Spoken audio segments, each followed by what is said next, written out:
Hi guys, and today's time to put the 10 p.m. key on, so let's get started. In goal, Anthony Patterson. Although we got the good news that Forbin Hoffman is fine and is back in training and everything, I was still and could be involved tomorrow. I was stick with Anthony Patterson. The reason why, because I thought Patterson had a good game last week against Wimbledon, and in my opinion, he probably did save us the points. Made a couple of good saves, and on performances recently, he has been better than Hoffman. So yeah.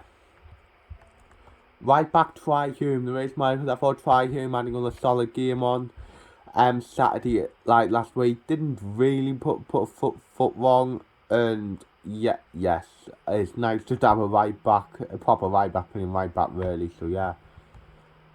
First centre back Bailey Wright. The reason why it was nice to see Bailey Wright back last week against Wimbledon, and he did have a solid game, and Sunderland are just better with Bailey Wright in the team, so there's no real doubt he'd probably have best centre back. So yeah.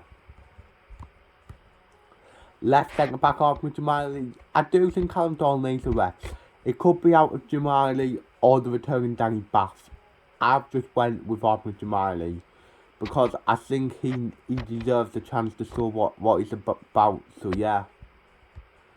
Left back Dennis Serkin. The reason why, because to be honest, I do think Serkin does need to come out of the team got rest, but there is nobody really to put there with the only other options really. Who's you could put Nail there, I guess, but he needs a rest as well. I guess the options you've got is Huggins who's into Goots who's 50-50 probably won't make it. And you've got Onana who's still injured, so by default, Serkin stays in. So unless you try Doyle at left back again, but again, Doyle needs rest, so by default, he stays in really. So yeah.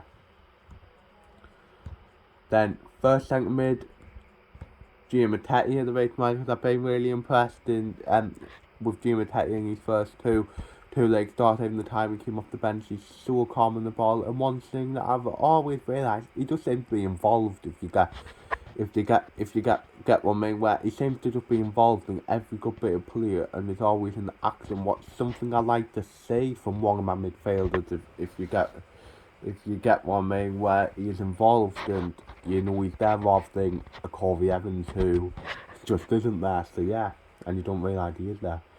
Then next to him, I'll go with Corwin. So the reason why is because I do think Dan Neil needs to come out of the team again, because he's still played the rest, like Alex Neil said, and the younger lads play too much football for where they are in their career. But I'll go with Winchester as it's out of him and Corey Evans to play. And I do not want Corey Evans to play. So I'll go with Winchester as he hasn't been great recently, but out of him and Evans, Winchester is the better player. So yeah. Right wing, I'll go with Pat Roberts. The reason why is because Pat Roberts has looked bright off the bench over the last 2 or 3 games. You can obviously still tell that he's perhaps not match fit, if you get what I mean. But I think the only way we're going to get him up to match fit if you play him, as there is clearly a quality player in there, if you get what I mean. If you can unlock his potential, he will be a danger in League One. So yeah. Cam Alex Pritchard, the reason why, because what a brilliant free kick on Saturday. That's his two free kick goals in 2 games, and no disrespect, his best free kick taker in the North East Screw came Trippier. But as well, if there's any better player in this crap division that's better than Alex Pritchard, I would love to know, as he is just the best player in this division. So yeah.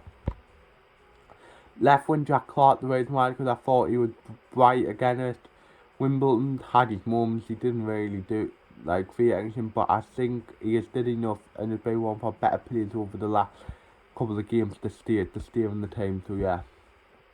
Striker Ross Stewart.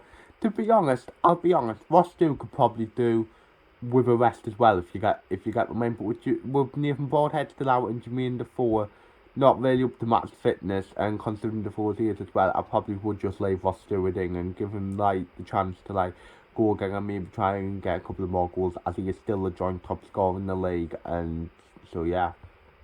Then on the bench, I would have Forbin Hoffman, Danny Bath, Callum Doyle, Dan Neil, Jermaine Defoe, Leon Diaco and Elliot Embleton. So yeah, so my score prediction, I won't be honest, I don't think we'll win, but I don't think we'll lose. I think we'll draw 1-1 personally, and I'm going to say Pat Roberts will get his first goal for Sunderland. So yeah, that's the end of the video. Hopefully you've enjoyed it. Like, subscribe, view, comment, and say yeah.